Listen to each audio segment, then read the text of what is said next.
அனைத்துலக உயிரோடை தமிழ் ILC தமிழ் உயிரோடை தமிழில் அன்பர்களே உலக நாவல் நிகழ்ச்சியில் நின்றிருக்கிறீர்கள். உலக நாவல் நிகழ்ச்சியில் பிரித்தானியாவிலிருந்து போரியல் ஆய்வாளர் அருஸ் அவர்கள் நினைக்கிறார். வணக்கம் அரசு அவர்களே. வணக்கம் நாகானி. அனைத்துலக உயிரோட தமிழ் உறவுகளுக்கு அன்பிருந்த வணக்கம். உங்களுக்கு வணக்கத்தை தெரிவித்துக் கொண்டு தொடர்ந்து உலக நாவல் நிகழ்ச்சியில் நாங்கள் போர் நிலைமைகளை பார்ப்போம். போர் நிலைமை என்று சொல்லும் பொழுது பேச்சுவார்த்தை தொடர்பாக பார்ப்போம். பேச்சுவார்த்தை தொடர்பாக ஈரான் பேச்சுவார்த்தையை முடித்துவிட்டு நாடு திரும்பி விட்டார்கள், அமெரிக்கா நாடு திரும்பி விட்டார்கள். பேச்சுவார்த்தை தொடர்பாக நிலைமை என்ன என்று கூறுவீர்களா?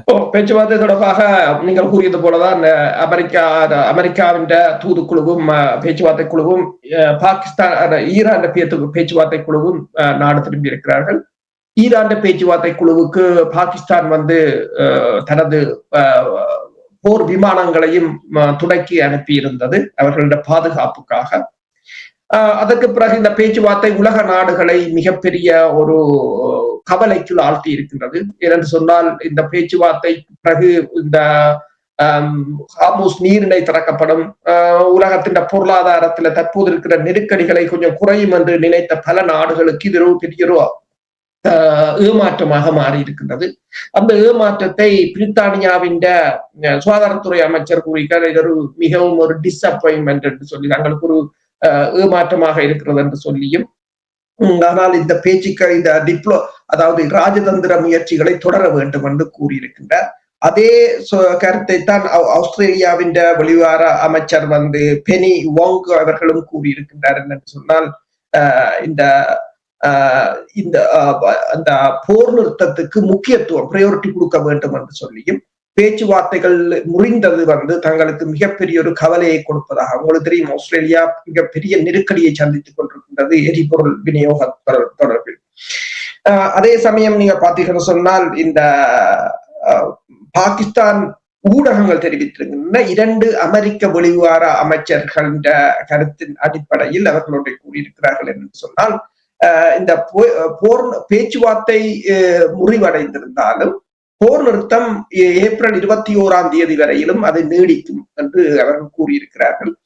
அதே சமயம் பாகிஸ்தான் வெளிவிவகார அமைச்சர் சவுதி அரேபியாவின் அரசர் மற்றது எகிப்தின் வெளிவிவகார அமைச்சர் ஆகியோரை தொலைபேசியில் தொடர்பு கொண்டு இந்த பேச்சு இஸ்லாமாபாத்தில் இடம்பெற்ற பேச்சுவார்த்தை தொடர்பான விவரங்களை தெரிவித்ததாக கூறப்படுகிறது. அதே சமயம் உங்களுக்கு தெரியும், பாகிஸ்தான் தனது விமானங்களை போர் விமானங்களை சவுதி அரேபியாவுக்கு அனுப்பி இருக்கின்றது. ஏனென்று சொன்னால் பாகிஸ்தானுக்கும் சவுதி அரேபியாவுக்கும் இடையில் ஏற்பட்ட பாதுகாப்பு ஒப்பந்தத்தின் அடிப்படையில் இப்போது பாகிஸ்தான் தனது படையினரை சவுதி அரேபியாவுக்கு அனுப்பி இருக்கின்றது. அதே சமயம் ஓமான் வெளிவார அமைச்சர் கூறியிருக்கின்றார், இந்த போர் நிறுத்தம் ஏப்ரல் 21 வரையும் இருந்தாலும் அதனை நீடிப்பதற்கான முயற்சிகளை எல்லோரும் முன்னெடுக்க வேண்டும் என்று ஓமான் வெளிவார அமைச்சர் கூறியிருக்கின்றார். அப்ப இதுல போர் நிறுத்தத்தை பொறுத்தவரையில் இப்போ தற்போதைய நிலையில் உலகம் எதிர்பார்த்தது போல ஹார்முஸ் நீரிணை திறக்கப்படவில்லை. அது இன்னும் மூடப்பட்டுத்தான் இருக்கின்றன. கப்பல்களிட போக்குவரத்தும் வளமைக்கு திரும்பவில்லை. அதாவது இந்த ஏப்ரல் மாதத்தின் நடுப்பகுதியை நோக்கி சென்று கொண்டிருக்கிறார்கள். இப்ப நியூயார்க் டைம்ஸ் தகவல்களின் அடிப்படையில் அமெரிக்காவின் 3 எரிசக்தி நிறுவனங்கள் கூறியிருக்கின்றன, இந்த ஹார்முஸ் நீரிணை மூடப்படுவது இன்னும் தொடருமாக இருந்தால் உலகின் எரிசக்தி வர்த்தகம் ஒரு கொலாப்ஸாக போகக்கூடிய ஒரு நிலை இருக்கும் என்று 3 அமெரிக்க எரிசக்தி நிறுவனங்களை ஆதாரமாக கொண்டு அந்த பத்திரிகை தெரிவித்திருக்கின்றது. இந்த பேச்சுவார்த்தை தொடர்பாக உங்களுக்கு தெரியும், பேச்சுவார்த்தை எந்த விதமான இணக்கப்பாட்டுக்கும் வரவில்லை. ஆனால் அந்த பேச்சுவார்த்தையில் ஒரு முக்கியமான விடயம் மட்டும்தான் அவர்களால் ஏற்றுக்கொள்ள முடியாது, அமெரிக்காவால் ஏற்றுக்கொள்ள முடியாது. ஈரானும் அதை மறுத்ததாக கூறப்படுது. அதாவது அணு சக்தி தயாரிப்பது தொடர்பாக, அணு ஆயுதம் தயாரிப்பது தொடர்பாக அவர்களுக்கிடையில் கருத்து வேறுபாடுகள் இருந்ததாக. அதுதான் ஒரு முக்கிய விடயம். அந்த பேச்சுவார்த்தையை எந்த ஒரு இணக்கப்பாடும் இல்லாமல் முடிவுக்கு வந்ததற்கு அது ஒரு காரணமா?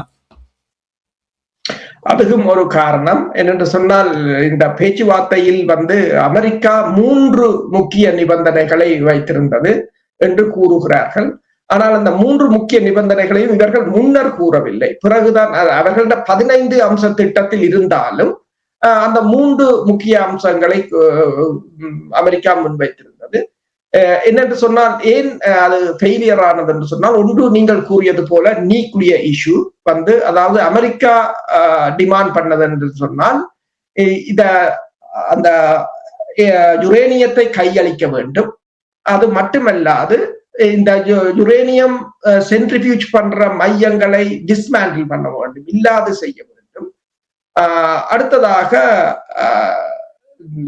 அந்த இனி வரும் ஏவுகணை அணு குண்டுகளை தயாரிப்பதை நிறுத்த வேண்டும் என்று கூறியிருக்கிறது. அதாவது யுஎஸ்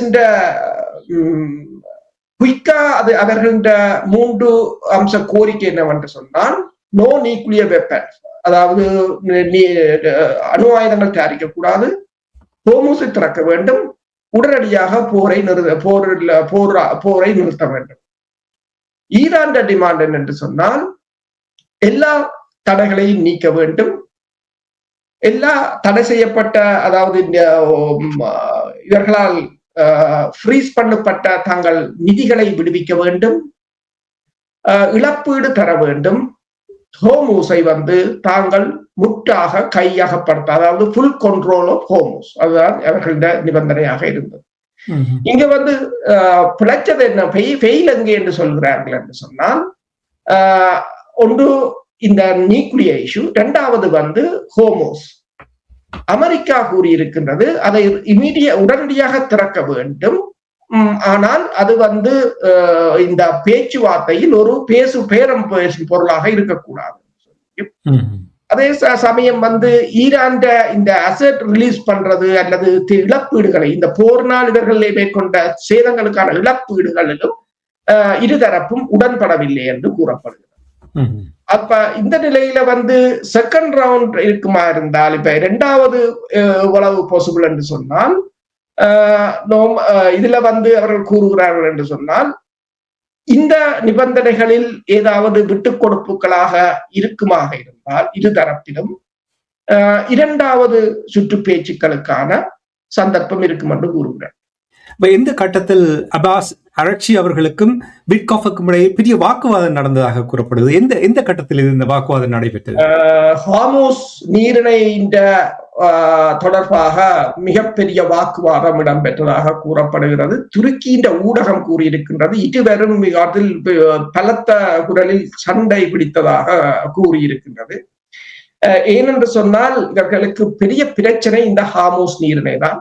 இந்த ஹார்முஸ் நீரிணையில் இந்த பேச்சுக்கள் இடம்பெற்றுக் கொண்டிருந்த போதே அமெரிக்காவின் 2 டிஸ்ட்ரோயர் கப்பல்கள் அந்த ஹார்முஸ் நீரிணையின் கீழ் சென்றதாக கண்ணிவடிகளை அகற்ற ஆரம்பித்து விட்டதாகவும் அமெரிக்காவின் மத்திய கட்டளை மையம் தெரிவித்தது. ஆனால் அது உடனடியாக அந்த பேச்சுவார்த்தையில் ஈடுபட்டிருந்த அப்பாஸ் அரக்சிக்கு அது கூறப்பட்டிருந்தது.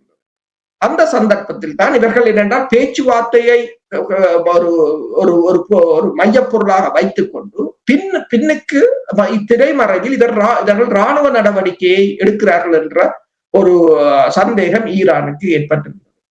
ஆனால் பிறகு நியூயார்க் டைம்ஸ் அதை என்னென்று போட்டிருக்கிறது என்று சொன்னால், 2 கப்பல்கள் ஓமான் வளைகுடாவில் இருந்து ஹார்முஸ் நீரிணைக்கு சென்றதாகவும், அதை கண்ட ஈரானின் ஆளில்லாத தாக்குதல் விமானம் வந்து அந்த கப்பல்களை நோக்கி சென்று வட்டமிட்டதாகவும், அதை தொடர்ந்து கப்பல்கள் மீண்டும் திரும்பி விட்டதாகவும் அவர்கள் கூறியிருக்கிறார். அவ்வளவுதான் அதுல நடந்தது. ஆனால் ஈரான் கூறியிருக்கிறது இதற்கு மேலேதும் வந்தால் தாங்கள் தாக்குதலை நடத்துவோம் என்று கூறியிருக்கிறது. அப்ப இவர்களுக்கு என்ன பிரச்சனை என்று சொன்னால், இப்ப நீங்கள் பார்க்கலாம், சுயஸ் கால்வாய் இருக்குது. சுயஸ் கால்வாயில் ஒரு வருடத்துக்கான வருமானம் $10 பில்லியன். பனாமா கால்வாய் இருக்கின்றது, ஒரு வருடத்துக்கான வருமானம் $5 பில்லியன். ஆனால் இந்த ஹார்முஸில் ஈரான் நிதியை வசூலிக்குமாக இருந்தால் ஒரு வருடத்துக்குரிய வருமானம் 70 தொடக்கம் $90 பில்லியன் என்று ப்ளூம்பர்க் சொல்லி இருக்கின்றது. அப்படி என்று சொன்னால் அதுதான் இவர்களுக்கு பெரும் மிகப்பெரிய முக்கிய பிரச்சனையாக இருக்கின்றது. ஈரான் கூறுகிறது அந்த நிதியை வந்து இவர்களின் தாக்குதலால் ஏற்பட்ட சேதங்களை மீள் கட்டுமானத்துக்கு தங்களுக்கு அந்த நிதி தேவை. அதுதான் உங்களுக்கு தெரிந்தான ஸ்டீவ் விட்காஃபை பொறுத்த அவர் ஒரு வர்த்தகர். அப்ப வர்த்தகர்களுக்கு தெரிந்தால் எங்கு லாபம் எங்கு நட்டம் எப்படி உழைப்பது என்று அதுலதான் இரு தரப்பினரும் வாக்குவாதப்பட்டதாக கூறப்படுது. அந்த வாக்குவாதப்பட்ட நீங்கள் கூறிய, அதாவது இந்த ஹார்முஸ் நீரிணை தொடர்பாக வாக்குவாதப்பட்டதினால்தான் டொனால்ட் ட்ரம்ப் அவர்கள் கிளம்பி எழுந்திருக்கின்றார். அமெரிக்காவுடைய கடற்படை உடனடியாக ஹார்முஸ் நீரிணையை முற்றுகையிடும் என்று சொல்லியிருக்கிறார். அதான் காரணமா? அந்த காரணத்துக்காகத்தான் ஹார்முஸை முற்றுகையிடப் போகிறார்கள் என்று கூறியிருக்கிறார்கள். அப்படி முற்றுகையிட முடியுமா? அதுதான் மிகப்பெரிய ஒரு கேள்வியாக இருக்கின்றது. ஏனென்று சொன்னால் ட்ரம்ப் கூறியிருக்கின்றார் அவற்றை ட்விட்டர் தளத்தில் கூட, அதாவது ட்ரூத் சோஷியல் தளத்தில் கூட உடனடியாக இமீடியட்டாக ஹார்முஸை நாங்கள் மூடுகிறோம் என்று. ஹார்முஸை மூட முடியுமா? அதுதான் ஒரு கேள்வி. அது ஹார்முஸை மூடுவது மட்டுமில்லை, இன்னொன்றையும் கூறியிருக்கிறார். தன் கடற்படையினருக்கு தாங்கள் கூறியிருப்பதாகவும், ஹார்முஸ் நீரிணையாக ஈடாக வருகின்ற கப்பல்கள் பணத்தை செலுத்தி இருந்தால், ஈரானுக்கு பணத்தை செலுத்தி வந்தால் அந்த கப்பல்களை தடுத்து நிறுத்துமாறு என்று, அதாவது இன்டர்நேஷனல் வாட்டர்ல இவை என்ற கப்பல் நிற்கும். அதுக்குள்ளால எதுவும் ஒரு கப்பல் வந்தது என்று சொன்னால், அது காசு கட்டி இருந்தால் அமெரிக்கா அதைக்கு தடுத்து நிறுத்தும் என்று. இல்லீகல், அந்த காசு கொடுப்பது இல்லீகல் என்று எல்லா வளத்திலும் அவர்கள் ட்ரை பண்ணுகிறார். ஆனால் ஹார்முஸை மூட முடியுமான்றது ஒரு முக்கிய கேள்வி. ஒரு 33 கிலோமீட்டர் அகலமானதுதான் அந்த ஹார்முஸ். அது ஒரு நரோ, அது ஒரு ஒடுக்கமான பாதை. அதிலும் ஈரான் சொல்லி இருக்கின்றது, சில இடங்களில் கண்ணிவடி இருக்கு, எங்கட மெப்பை பார்த்து வாங்குவோம்னு சொல்லி இருக்கு. இப்ப ஈரானிடம் ஹலீஜ் என்ற ஒரு ஏவுகணை இருக்கின்றது, ஃபாஸ் என்ற ஏவுகணை, ஆன்டிஷிப் மிசைல்ஸ் என்று சொல்றது, அதாவது ஆன்டிஷிப் பாலிஸ்டிக் மிசைல்ஸ் என்று சொல்றது, கப்பல்களை தாக்குகின்ற பாலிஸ்டிக் மிசைல்ஸ் 300 கிலோமீட்டர் தூர வீச்சு கொண்டது. அதை விட நூர் என்றது மற்றது காதர் என்ற 2 குரூஸ் ஆன்டிஷிப் மிசைல்ஸ் இருக்கின்றது. அதை விட கிட்டத்தட்ட 5000 தொடக்கம் 6000 கண்ணி வெடிகள் இருப்பதாக இவர்கள் கணிப்பிட்டிருக்கிறார்கள். அது மட்டுமல்லாது FAC என்று ஃபாஸ்ட் அட்டாக் கிராஃப்ட் என்று சொல்றது, போட்டுகள் வந்து இந்த மிசைல்ஸ் கூட்டின வள்ளங்கள், விசைப்படகுகள் அல்லது 50 கலிபர் துப்பாக்கிகள் கூட்டிய விசைப்படகுகள் 300-400 இருக்கின்றன. ஏன்னா ஈரான் வந்து ஏசிமெட்ரிக் வார்ஃபேர், சமச்சீரற்ற ஒரு போருக்கு தான் ஈரான் தன்னை தயார்படுத்தி கொண்டிருக்கின்றது. அந்த கண்ணிவடிகள் கூட சீபெட் என்ற கடல், அது பல வகைகள் இருக்கின்றன. மிதக்கின்றது இருக்கின்றது, அடுத்தது கடல் அடித்தளத்தில் இருக்கும், அது ஷிப் வந்தவுடனே எலக்ட்ரோ மேக்னெட்டிக் அந்த சென்சரால போய் வெடிக்கும். அப்படியான அதை தேடி கண்டறிவது எல்லாம் மிகப்பெரிய கடினம் என்று கூறுகிறார்கள். அது மட்டுமல்லாது ஈரான் வந்து அந்த இடத்தில் வந்து லாக், குசேம் மற்றது அபு முசா என்ற 3 தீவுகளையும் கட்டுப்படுத்தி, அந்த 3 தீவுகளும் அந்த நீரிணையில் இருக்கின்றன. அவை இந்த நீரிணையின் பாதுகாப்பு அரண்களாக இருக்கின்றன. அங்கு மிசைல்ஸ் இருக்கின்றது, பங்கர்கள் இருக்கின்றன, பதுங்குகுழிகள் இருக்கின்றன என்று இருக்கின்றன. இந்த நிலையில் தான் உங்களுக்கு தெரியும், இந்த பேச்சுவார்த்தை இடம்பெற்றுக் கொண்டிருந்த சமயத்துல சீனா வந்து தனது ஏவுகணைகளை கொண்டு போய் அங்கு இறக்கி இருக்கிறது. அதாவது மேன் பேட் என்று சொல்றது, தோளில் இருந்து ஏவக்கூடிய ஏவுகணைகள். என்னென்று சொன்னால், இந்த அதாவது தாழ்வாக பறக்கும் ஒரு தர இறக்கத்தை தடுப்பதற்கான முயற்சியாக சீனா வந்து அந்த ஏவுகணைகளை கொண்டு கொடுத்திருக்கிறது. ரஷ்யாவிடமும் ஏற்கனவே நாங்கள் பல தடவைகள் இங்கு கதைத்திருக்கிறோம். ரஷ்யாவின் 2500 ஷெல் ஏவுகணைகளையும் லான்ச்சர்கள் 500ஐயும் ஈரான் வாங்கியிருந்தது என்று சொல்லி அவதானிகள் கூறுகிறார்கள். என்னென்று சொன்னால், 1991ஆம் ஆண்டு ஈராக் பிரச்சனையின் போது கூட அந்த கடற்பகுதியில் இது வைக்கப்பட்டிருந்த கண்ணிவடிகள் அகற்றுவதற்கு 40 கப்பல்களும் 4 மாதங்கள் எடுத்ததாக கூறப்படுகின்றது. இப்போ ட்ரம்ப் கூறியிருக்கின்றார், மைன் ஸ்வீப்பர் என்ற சொல்கின்ற இந்த கடற்கண்ணிவடிகளை அகற்ற கப்பல்கள் பிரித்தானியா மற்ற ஐரோப்பிய கப்பல்களை உடனடியாக வருமாறு கூறியிருக்கின்றார். ஆனால் அங்கு இருந்த 3 விமானம் தாங்கி கப்பல்களில் ஒரு விமானம் தாங்கி கப்பல் USS ஜெராட் ஃபோர்ட் வந்து அங்கிருந்து போய்விட்டது. அது திருத்த வேலைகளுக்காக போய்விட்டது. இப்போது அதற்கு ரீப்ளேஸ்மெண்டாக ஜோர்ஜ் புஷ் கப்பல் வருகின்றது. ஆனால் என்ன பிரச்சனை என்று சொன்னால், இவ்வளவு இருக்கும் போது கடற்படையை, ஈரான் கடற்படையை அழித்ததாக கூறுகிறார்களே தவிர, ஈரான் ஆளில்லாத தாக்குதல் விமானங்களையோ அல்லது ஏவுகணைகளின் தாக்குதல்களையோ கடற்கண்ணிவடிகளையோ அதுகள் வந்து சமச்சீரற்ற ஒரு போர் முறை. அப்ப இவற்றை அமெரிக்காவால் முடக்க முடியுமான்றது ஒரு மிகப்பெரிய ஒரு என்னென்று சொல்றது, ட்ரம்பை பொறுத்தவரை அவர் அப்படித்தான் சொல்லுவார். அதான் எல்லோரும் அதைத்தான் இஸ்ரேலின் ஒரு அமைச்சர் இன்றைக்கு கூறியிருக்கிறார் தனது ட்விட்டர் தளத்தில். ட்ரம்பை சொல்லி இருக்கிறார், நீ சுடுவன் என்று சொல்லாத, சுடுறா நீ சுட்டுட்டு போன்னு அப்படித்தான் போட்டிருக்கார். இப்ப நீங்கள் ஹார்முஸ் நீரையை மூட முடியுமா என்று ஒரு பெரிய கேள்வி கேட்கிறீர்கள். உண்மை, சரியான ஒரு கேள்வியாக இருக்கின்ற நேரத்தில் இப்ப கடந்த 43 நாட்களாக ஹார்முஸ் நீரிணையினூடாக கப்பல் பயணம் தடைப்பட்டிருக்கின்றது. கப்பல் பயணம் தடைப்பட்டால் எண்ணெய் விநியோகிக்க முடியாது. இப்போ உலக எண்ணெய் பெரிய ஒரு சிக்கலை ஏற்படுத்திக் கொண்டிருக்கின்றது. இதனுடைய நிலைமை எவ்வாறு நீங்கள் பார்க்கிறீர்கள்? இதை எவ்வாறு கையாள போகிறார்கள்? இதுவரையிலும் நீங்கள் இங்கே பார்த்தீர்கள் என்று சொன்னாலும் பிரித்தானியாவையோ இந்த போர் நிறுத்தம் வந்தது, பங்கு சந்தையில எண்ணெய் விலை குறைஞ்சது, 100க்கு கீழே போட்டது, 95க்கு போட்டது, 90க்கு போட்டது, 98க்கு போட்டது எல்லாம் சொல்றாங்க. ஆனால் இங்கே தொடர்ச்சியா நீங்கள் பெட்ரோல் செட்டுகளை பார்த்தீர்கள் என்றால் எண்ணெய் விலை ஏறிக்கொண்டேதான் போகிறது. இந்த எங்களை பக்கத்துல கூட நீங்க பாத்தீங்கன்னு சொன்னால் டீசல் விலை இப்போது ஒரு லிட்டர் வந்து 2 பவுனாக உயர்ந்திருக்கின்றது. அதில் குறையவில்லை. அது இப்போதைக்கு குறைய போவதும் இல்லை. இன்னும் இந்த வாரமும் முடியுமாக இருந்தால் இன்னும் மிகப்பெரிய ஒரு பேரழிவுக்குள்ள நாங்கள் போக வேண்டிய ஒரு நிலையாகத்தான் இருக்கு. பல பெட்ரோல் நிறுவனங்கள், பெட்ரோல் ஸ்டேஷன்களில் எரிபொருட்கள் இல்லாத நிலையும் ஏற்படலாம். நாங்கள் காலையில் பேசியிருந்தோம், இந்த அயர்லாந்துல ஏன் ஹெர்குல்ஸ் விமானத்தை ஒருவர் ஏறி உடைத்தார் என்றதுக்கு காரணம் இப்போதும் வந்த செய்திகள் திருப்பி வந்திருக்கிறது. இன்று அயர்லாந்துல வந்து மிகப்பெரிய போராட்டம் வெடித்திருக்கிறது என்று கூறியிருக்கிறார்கள். ஏனென்று சொன்னால் இந்த எண்ணெய் விலைக்காக கிட்டத்தட்ட அந்த ஃபியூவல் விலை வந்து எண்ணெய் விலை வந்து 20% உயர்ந்திருக்கிறது.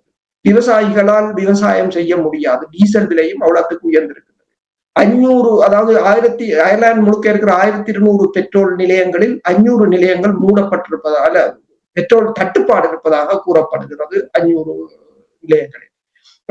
அதே போல நீங்கள் பார்த்தீங்கன்னு சொன்னால் அங்கு விவசாயிகள் கடும் போராட்டத்தை இன்றும் மேற்கொண்டிருக்கிறார்கள். அதே போல 14ஆம் தேதி பிரித்தானியாவிலும் விவசாயிகள் இப்படி ஒரு போராட்டத்தை ஆரம்பிக்கலாம் என்று கூட அந்த செய்தித்தாள் தகவலை வெளியிட்டிருக்கிறது. ஈரான் இதிலிருந்து அடுத்த கட்டத்துக்கு நகர்ந்திருப்பது போல தெரிகிறது. என்னென்று சொன்னால் ஏமனின் ஹூதிஸ் அமைப்பினர் வந்து இந்த பப் அல் மண்டேப் என்ற பகுதி, செங்கடலில் இருக்கின்ற பகுதியில் இன்று கிட்டத்தட்ட அவர்களின் துறைமுகத்திலிருந்து 100 கிலோமீட்டர் தொலைவில் ஒரு கப்பலை விசைப்படகில் சென்று மறைத்திருக்கிறார்கள். விசைப்படகில் 12 பேர் இருந்ததாகவும் அவர்களில் 6 பேர் தன்னியங்கி துப்பாக்கிகளை வைத்திருந்ததாகவும் கப்பலை நிறுத்த சொல்லி சொன்னதாகவும் கப்பல் பிளேயர்ஸை நிறுத்த மறுத்ததுடன் பிளேயர்ஸை மேலே வானத்தை நோக்கி சுட்டதால் அவர்கள் திரும்பி விட்டதாக இந்த UKMTO என்ற கப்பல் போக்குவரத்து கண்காணிப்பு அமைப்பு வந்து இன்று தெரிவித்திருக்கின்றது. அப்ப செங்கடலும் மூடப்படுமாக இருந்தால் தற்போதைய நிலையை மேலும் மிகப்பெரிய ஒரு நெருக்கடிக்கு கொண்டு போகும் என்றுதான் கூறப்படுகிறது.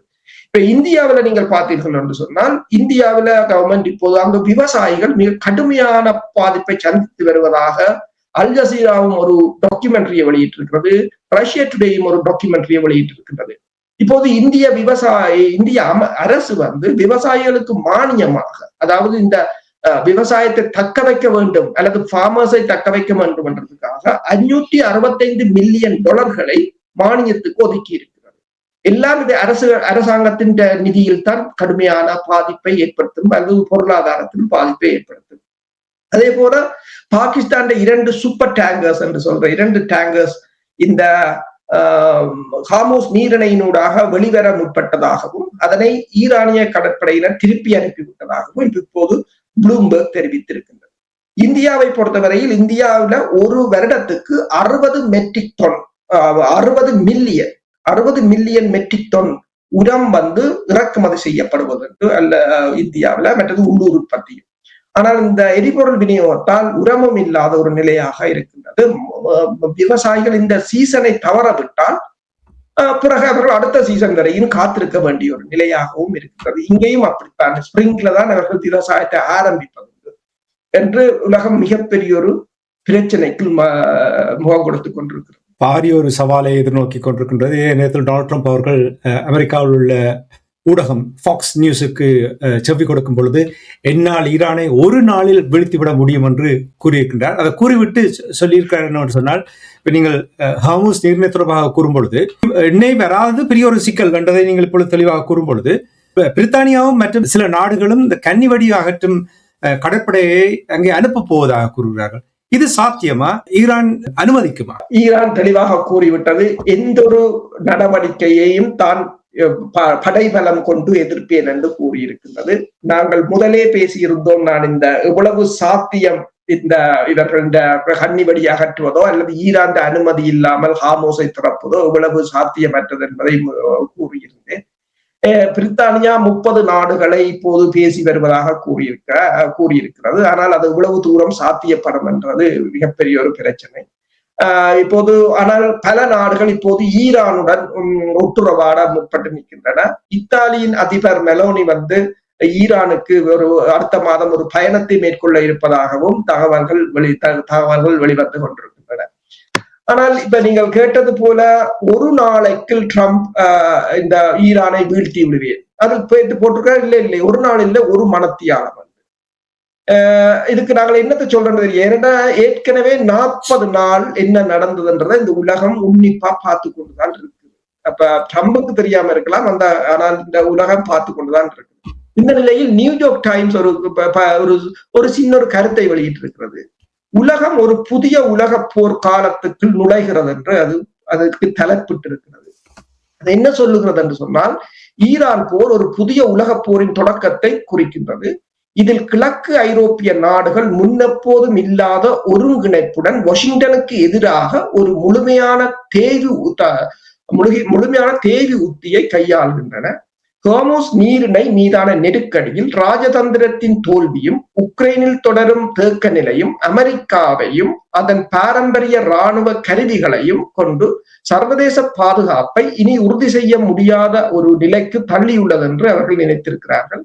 ஈரானுடனான போரின் போது அமெரிக்கா ஏவுகணை கிடங்குகள் வெற்றியதுடன் உக்ரைன் மற்றும் தாய்வானில் மேற்கத்திய நாடுகளின் பாதுகாப்பு திறனை அது கணிசமாக பலவீனப்படுத்தியுள்ளது.